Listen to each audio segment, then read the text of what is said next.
The Deathworld Alliance had standards, you see. Not the kind of standards your average civilized species might recognize, like, don't eat your diplomats, or please stop using our peaceful trade vessels for target practice, but standards nonetheless. Their headquarters, a massive station carved from the hollowed-out corpse of a dead star, orbited the neutron pulsar Grimheart in the Screaming Void sector. The location wasn't chosen for its strategic value or resource accessibility. It was chosen because nothing sane would voluntarily come here. The Alliance consisted of exactly 7 species, each one a testament to the universe's apparent sense of humor regarding natural selection. There were the Vorthak, 12-foot-tall crystalline predators, whose idea of a handshake involved testing whether your bones could withstand their grip. The Sanguine Collective, a hive-minded species that communicated through pheromones released by their victims' terror responses. The Draconic Hegemony, who weren't actually dragons but had earned the nickname by virtue of breathing plasma and hoarding the incinerated remains of their enemies. The Void Hunters, shadow dwellers who could phase through solid matter and preferred their prey to be aware during consumption. The Razor Syndicate, cybernetic assassins who had replaced so many body parts with weapons that they were essentially walking arsenals. The Plague Bearers, whose very presence turned fertile worlds into toxic wastelands.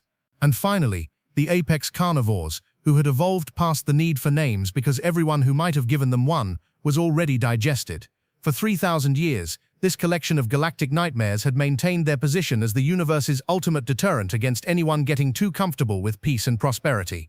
They were the monsters that other monsters told scary stories about. They were the reason entire star systems went dark rather than risk diplomatic contact. Then humanity applied for membership. The application had arrived through standard diplomatic channels, which was already suspicious.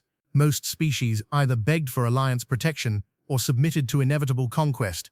Nobody simply filled out Form 74B, request for admission to elite Deathworld Collective, and included a complimentary fruit basket. The fruit basket had been their first clue that something was fundamentally wrong with these humans. The Vorthak had scanned it for explosive devices, finding only what appeared to be genuine edible plant matter. The Sanguine Collective had tested it for toxins, discovering nothing more dangerous than natural sugar content. The Void Hunters had examined it for dimensional anomalies and found only disappointingly normal 3-dimensional space. The basket sat in the Alliance's main conference chamber for 3 days, untouched, while 7 species of apex predators stared at it like it might spontaneously develop teeth. Perhaps, rumbled Commandant Thex of the Draconic Hegemony, his plasma breath causing the air to shimmer, it is meant to be consumed. Consumed. The Razor Syndicate's prime blade clicked its weapons in what might have been laughter. Food sent by potential prey? This is either elaborate poison or profound stupidity. Both have their merits, whispered the Void Hunter delegation, their forms flickering between visible and terrifyingly absent, though stupidity would be more entertaining. The debate had continued for weeks. Meanwhile, humanity's application remained under review, and their response to the Alliance's increasingly aggressive qualification tests had been peculiar.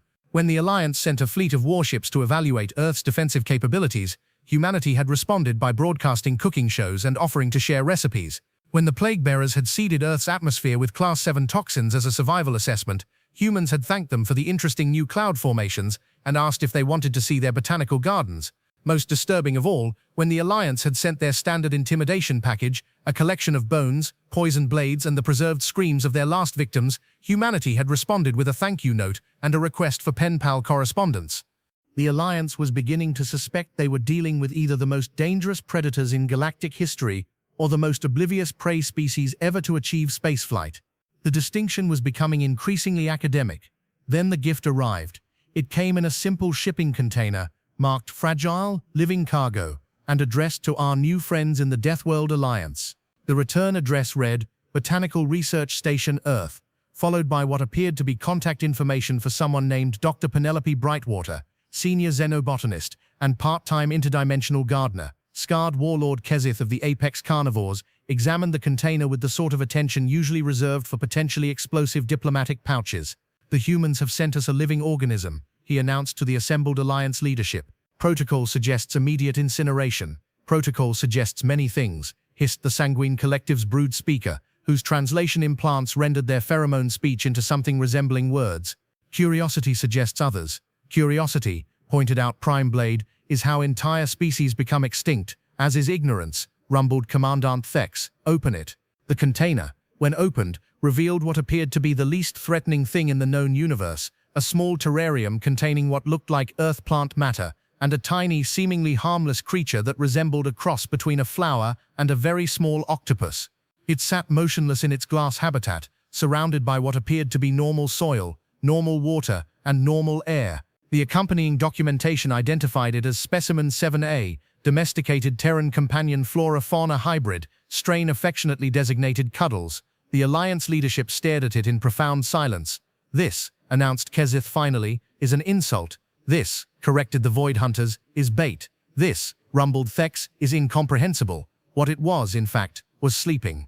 The first incident occurred during the station's night cycle, when most of the Alliance's personnel were either in meditation, regenerative stasis, or actively hunting something for sport. Station sensors detected a minor atmospheric disturbance in the diplomatic quarters, followed by what the AI transcribed as sustained vocalization of unknown origin. Security Chief Vex 9 of the Razor Syndicate arrived at the scene to find the terrarium exactly where they had left it, with one small difference: Cuddles was awake and singing. The sound was unlike anything in the Alliance's extensive database of threatening noises. It wasn't quite screaming, wasn't quite music, and wasn't quite the sound of reality tearing itself apart at the seams. It was somehow all three simultaneously, produced by a creature no larger than a human's thumb, and it was absolutely fundamentally wrong in ways that made Vex 9's combat algorithms crash and restart 3 times in rapid succession. "Situation report," demanded Warlord Kezith when Vex 9 filed the incident. "The human's gift is vocal," Vex 9 reported, their voice synthesizer struggling with concepts like existential dread and auditory nightmare fuel. "It appears to be expressing contentment." Contentment sounds like that, on Earth apparently, yes. Within 6 hours the screaming had spread. Not the creature's vocalizations, those had stopped when station lighting returned to day cycle brightness, but the screaming of Alliance personnel who had been assigned to observe the terrarium. The Sanguine Collective's observation team had been found curled in a corner, communicating only in terror pheromones that roughly translated to, "The tiny thing knows things tiny things shouldn't know." The Void Hunters had refused to enter the same room, claiming the creature was dimensionally unstable and hurting to look at. The Draconic Hegemony's finest xenobiologists had examined it for exactly 17 minutes before declaring it an affront to the natural order and requesting immediate transfer to less stressful duties, like detonating stars. The creature, meanwhile, had apparently decided it liked its new home. Cuddles had somehow convinced its terrarium's automatic systems to begin expanding its habitat. The glass walls had started growing, not breaking, not being pushed outward, but actually growing like crystalline plants, creating more space for the rapidly multiplying plant matter within. The soil had become richer, developing what appeared to be its own tiny ecosystem, complete with microscopic weather patterns. The water had begun to glow with a soft, inviting light that made every Alliance member's survival instincts scream warnings about obvious traps. Most disturbing of all, Cuddles had begun to show interest in its surroundings. It would press itself against the glass whenever someone approached, its tiny appendages moving in patterns that definitely weren't random and probably weren't friendly. It had somehow figured out how to manipulate the terrarium's internal temperature, creating comfortable warm spots that seemed perfectly calibrated to each species' preference. It had learned to recognize individual Alliance members, responding to their presence with what could only be described as enthusiasm. "It's trying to bond with us," reported Dr. Skittit of the Plague Bearers, their environmental suit's external speakers translating their chemical communications into audible speech. "It recognizes us as potential caregivers." Caregivers. Commandant Thek's plasma breath flickered with confusion. "We are apex predators. We do not provide care. We provide death." Try explaining that to Cuddles. The situation escalated when Cuddles began to sing in harmony with itself. The plant matter in its habitat had developed what appeared to be resonance chambers, allowing the creature to produce complex musical arrangements that somehow incorporated the harmonic frequencies of neutron star radiation, the background hum of the station's artificial gravity, and the involuntary vocalizations of fear produced by nearby Alliance personnel. The music was objectively beautiful in ways that made hardened warriors weep for reasons they couldn't articulate. Station evacuation protocols were activated when Cuddles began to garden. The plant matter had breached its terrarium, not violently, but politely, growing through the glass as if it were merely a suggestion rather than a physical barrier. Delicate tendrils of green began spreading across the diplomatic quarters, creating what appeared to be a pleasant garden space complete with flowers that bloomed in response to different species' presence. The Vorthak found crystal formations that resonated with their natural frequency. The Sanguine Collective discovered plants that responded to their pheromone communications. The Void Hunters encountered flowers that existed in multiple dimensions simultaneously. Everything was beautiful, peaceful, and absolutely terrifying. "It's terraforming," whispered Vex 9, their combat systems completely overwhelmed by the concept of non-violent environmental modification. "It's making the station more habitable." "For who?" demanded Kezith. "For everyone." That was when the Alliance leadership made their unanimous decision to contact Earth directly and demand an explanation, preferably delivered by someone who could make the screaming stop. The Alliance leadership exchanged looks of growing horror. "This," Prime Blade announced, their weapon systems clicking nervously, "is your idea of a houseplant." One of the human diplomatic team arrived within 48 hours, which was either impressively quick or suspiciously convenient. They consisted of 3 individuals: Dr. Penelope Brightwater, the xenobotanist, whose return address had been on the original package; Commander Rex Holloway, a military attaché whose relaxed demeanor was making everyone's threat assessment systems malfunction; and someone introduced only as Jenkins, whose job description appeared to be "guy who handles the weird stuff." The Alliance leadership assembled in their main conference chamber, surrounded by enough firepower to sterilize a solar system, and waited for the humans to arrive. When the doors opened, they were greeted by 3 beings who looked like they had just stepped out of a picnic rather than a diplomatic crisis. "Oh, hello there." Dr. Brightwater beamed, carrying what appeared to be a small bag of plant treats. "We got your message about Cuddles. Is everything all right? We were worried when you said there was screaming." The Alliance leadership stared at her in profound silence. "The creature," Commandant Thex finally managed, his plasma breath creating aurora patterns on the chamber's walls, "has been active. Active. Oh good, that means it likes you." Dr. Brightwater clapped her hands together. "Cuddles can be a little shy with new people, but once it gets comfortable it's just the sweetest thing." "Has it started singing yet?" "The singing," rumbled Kezith, "has not stopped." "Wonderful, that means it's happy." Earth flora can be quite vocal when they're content. Just wait until it starts harmonizing with the local ecosystem. That's when you know it's really settled in. "The local ecosystem," hissed the Sanguine Collective, "is a space station in the middle of a radiation field around a neutron star." "Perfect," Jenkins interjected cheerfully. "Cuddles loves radiation, helps with the photosynthesis. Though I should mention, you might want to water it more often now that it's in a higher energy environment. The growth rate can be pretty dramatic." "Growth rate?" The Void Hunters materialized fully, their forms solid with alarm. "It's already expanding beyond its containment." "Containment?" Commander Holloway looked confused. "Why would you want to contain it? It's just a houseplant." "Well, houseplant-animal hybrid. We've got hundreds of them on Earth. Great for air purification and stress relief. Far more popular varieties, actually," Dr. Brightwater confirmed. "Very low maintenance. Cuddles can adapt to almost any environment, provides its own entertainment, and it's great with children. Though I should warn you, it might try to redecorate. Earth plants can be quite opinionated about interior design." "Redecorate?" Kezith's voice was barely a whisper. "Oh yes, it's probably started optimizing your habitat for maximum comfort and efficiency. Don't worry, it won't change anything you don't want changed. Cuddles is very considerate that way. It just wants everyone to be happy and healthy." "The station's atmospheric processes have been modified," Vex 9 reported, their voice synthesizer struggling with concepts like environmental improvement and unauthorized kindness.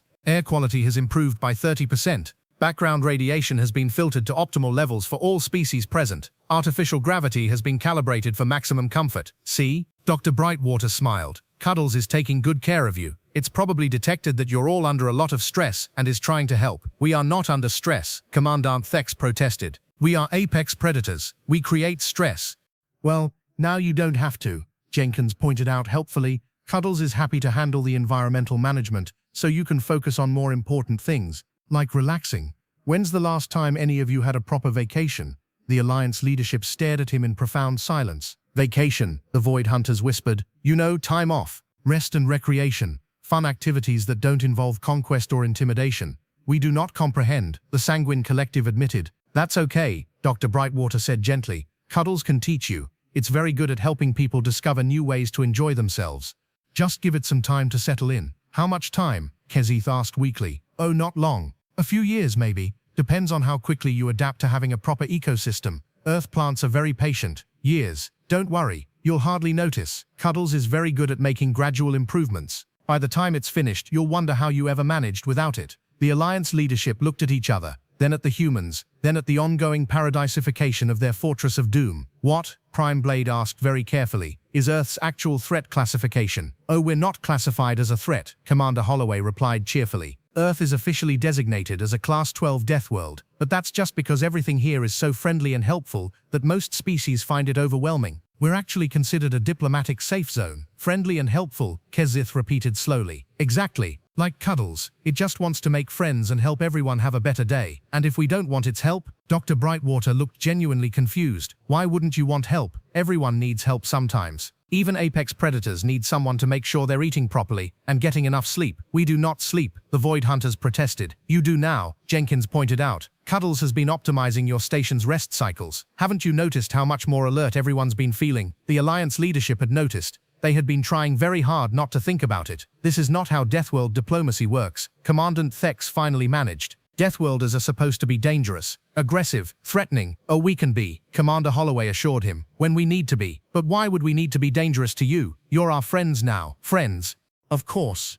You accepted our gift, didn't you? That makes you family. And family takes care of each other. Family, the Sanguine Collective repeated, their translation implant struggling with the concept. Don't worry, Dr. Brightwater said kindly. Cuddles will help you understand. It's very good at bringing people together. In fact, it's probably already started working on making your station more social. Social. You know, common areas where everyone can gather and relax together. Shared spaces designed for peaceful interaction. Maybe some recreational facilities. The Alliance leadership thought about the various new garden areas that had been appearing throughout the station, complete with comfortable seating arrangements that seemed perfectly designed for multi-species interaction. What happens? Kezith asked very quietly. If we want to remove your gift. The humans looked at each other with expressions of polite confusion. Remove Cuddles. Dr. Brightwater seemed genuinely hurt. But why would you want to do that? It's working so hard to make you happy. We do not require happiness, Prime Blade protested. We require fear and respect. You can have both, Jenkins pointed out. Cuddles is very adaptable. It'll make sure everyone respects your need for fear, while also ensuring optimal wellness outcomes. That makes no sense. It doesn't have to make sense, Commander Holloway said gently. It just has to work, and it will work. Cuddles is very good at its job. What exactly is its job? Taking care of you, Dr. Brightwater said simply. That's what Earth life does. We take care of each other. The Alliance leadership sat in stunned silence, processing this information.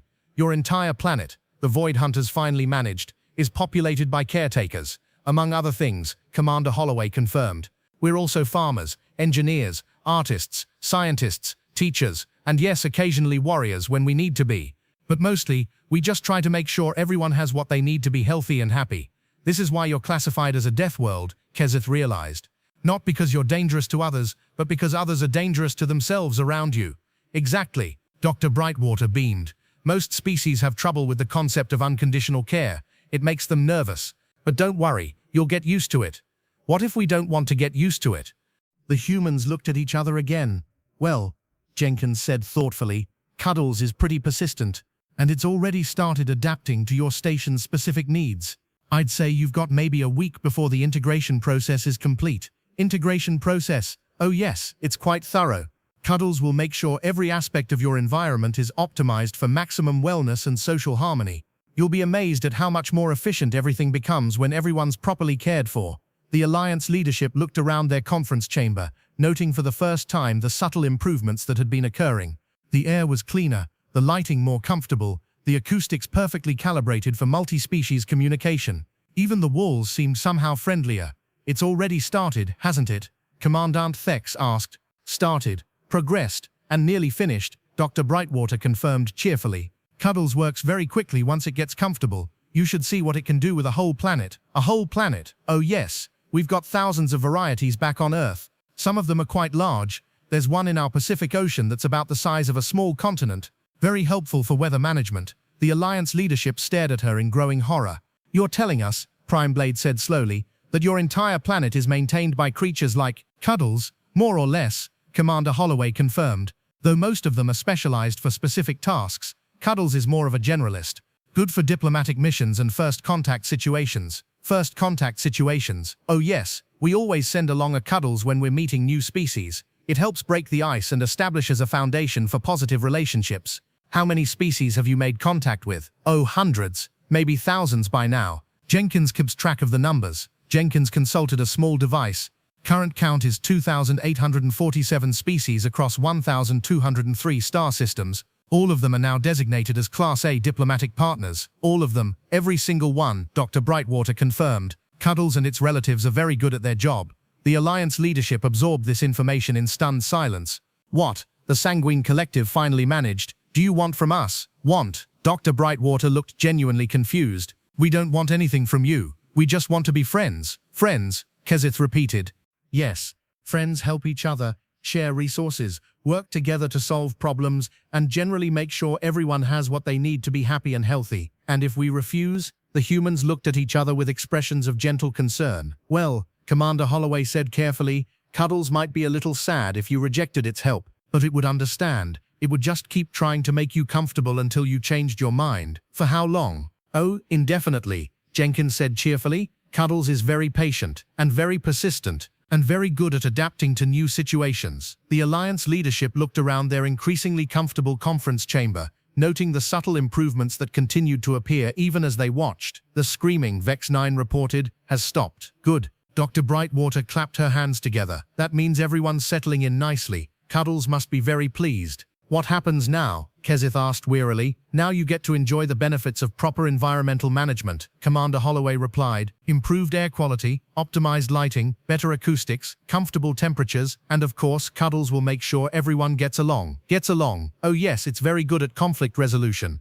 You'll find that disagreements become much easier to resolve when everyone's basic needs are met and the environment is optimized for positive social interaction. The Alliance leadership looked at each other, realizing with growing horror that they were already getting along better than they had in centuries. This is not how apex predators are supposed to behave, Commandant Thex protested weakly. Says who? Jenkins asked reasonably. Why can't apex predators be comfortable and well cared for? Being at the top of the food chain doesn't mean you have to be miserable. We are not miserable, the Void Hunters protested. We are appropriately threatening. You can be both, Dr. Brightwater assured them. Cuddles is very good at helping people maintain their authentic selves while also ensuring optimal wellness outcomes. Authentic selves. You know, the parts of your personality that make you who you are. Your strength, your independence, your natural abilities. Cuddles won't change any of that. It'll just make sure you're comfortable while being yourselves. The Alliance leadership sat in contemplative silence, processing this revolutionary concept. So we can still be terrifying apex predators, Primeblade said slowly, but also comfortable. Absolutely, Commander Holloway confirmed. In fact, you'll probably be even more effective at being terrifying because you'll be well rested, properly nourished, and operating in an optimized environment. And Cuddles will take care of everything else. Everything else, Dr. Brightwater agreed. Environmental management, social harmony, conflict resolution, wellness optimization, and general quality of life improvements. The Alliance leadership exchanged looks of dawning comprehension. This is why you're classified as a Deathworld, the Sanguine Collective realized. Not because you're dangerous to us, but because the concept of unconditional care is so alien to most species that it causes psychological trauma. Exactly, Jenkins beamed. Most civilizations have trouble with the idea that someone might help them without expecting anything in return. It makes them deeply suspicious and uncomfortable. But you're helping us anyway. Of course we are, Dr. Brightwater said gently. That's what friends do. The Alliance leadership sat in stunned silence, processing the implications of this revelation. What, Kezith asked very carefully, is Earth's actual military capability? The humans looked at each other with expressions of mild confusion. Military capability? Commander Holloway seemed genuinely puzzled. We don't really have one. We have emergency response teams and disaster relief specialists, but nothing that would qualify as a military force. Emergency response teams. Oh yes, we're very good at helping people deal with crises. Cuddles and its relatives are excellent at rapid environmental stabilization and crisis management. Crisis management. You know, when things go wrong and people need help fixing them, we're really good at that sort of thing. The Alliance leadership absorbed this information with growing awe. You're telling us, the Void Hunters whispered, that your entire civilization is essentially a galactic emergency response service? More or less, Dr. Brightwater confirmed. We help people, it's what we do. And every species you've encountered has accepted this help? Eventually, Jenkins said cheerfully. Some take longer than others, but they all come around in the end. Cuddles is very persuasive. The Alliance leadership looked around their conference chamber, noting how much more comfortable and peaceful everything had become in just the few hours since the humans had arrived. The screaming, Vex 9 reported, has completely stopped. Excellent. Dr. Brightwater beamed. That means the integration process is complete. Congratulations, you're now officially a Class A diplomatic partner. What does that mean? Kezith asked weakly. It means you're part of the family, Commander Holloway explained. You'll receive regular wellness checks, environmental optimization services, and of course, Cuddles will make sure you have everything you need to be happy and healthy. And if we change our minds, The humans looked at each other with expressions of gentle concern. Well, Dr. Brightwater said carefully, Cuddles might be a little hurt if you rejected its help after it's worked so hard to make you comfortable. But it would understand. It would just keep trying to make you happy until you felt better. Forever? Oh yes, Jenkins confirmed. Cuddles is very patient, and very persistent, and very good at making people feel better. The Alliance leadership looked at each other, then at the humans, then at their increasingly comfortable and peaceful environment. We, Commandant Thex announced, with the tone of someone accepting the inevitable, hereby declare humanity to be honorary apex predators of the Deathworld Alliance. Oh, how wonderful! Dr. Brightwater clapped her hands together. Cuddles will be so pleased. It loves making new friends. What happens now? Prime Blade asked. Now you get to enjoy the benefits of proper care and maintenance, Commander Holloway replied. Improved quality of life, enhanced social harmony, optimized environmental conditions, and of course regular visits from our diplomatic teams to make sure everything is working properly. Regular visits? Oh yes, we'll need to check in periodically to make sure Cuddles is settling in well and that everyone's adjusting to the new arrangements. We might even send along some of Cuddles' relatives to help with specialized tasks. Relatives? Oh yes, we've got thousands of varieties. Some are better at social harmony, others specialize in environmental management, and a few are particularly good at conflict resolution. The Alliance leadership absorbed this information with a mixture of awe and resigned acceptance. The screaming, Vex 9 reported, has been replaced by what appears to be contentment. Perfect, Dr. Brightwater beamed. That means everyone's settling in nicely. And so it was that the Deathworld Alliance, the galaxy's most feared collection of apex predators, became the inadvertent recipients of the universe's most effective diplomatic program. The screaming had indeed stopped, replaced by the gentle hum of properly maintained environmental systems and the occasional harmonious vocalizations of a very happy Cuddles. The Alliance's reputation for being the monsters that other monsters feared remained intact, but now it was accompanied by the galaxy's most comfortable and well-maintained fortress of doom. Visiting dignitaries would arrive expecting to be terrified, only to find themselves inexplicably relaxed and well cared for. The Alliance's intimidation factor had somehow increased, because nothing was more unnerving than being threatened by someone who was clearly very comfortable and well-adjusted. The universe, it seemed, had a sense of humor after all, and that sense of humor apparently involved turning the galaxy's most feared predators into reluctant recipients of the most comprehensive wellness program in known space. The screaming had stopped, but only because everyone was too comfortable to remember why they had been screaming in the first place, which, when you thought about it, was probably the most terrifying thing of all. Cuddles, for its part, was very pleased with how everything had turned out. It had made so many new friends, and they were all so much happier now that they were properly cared for. The galaxy was becoming a much more pleasant place, one diplomatic gift at a time.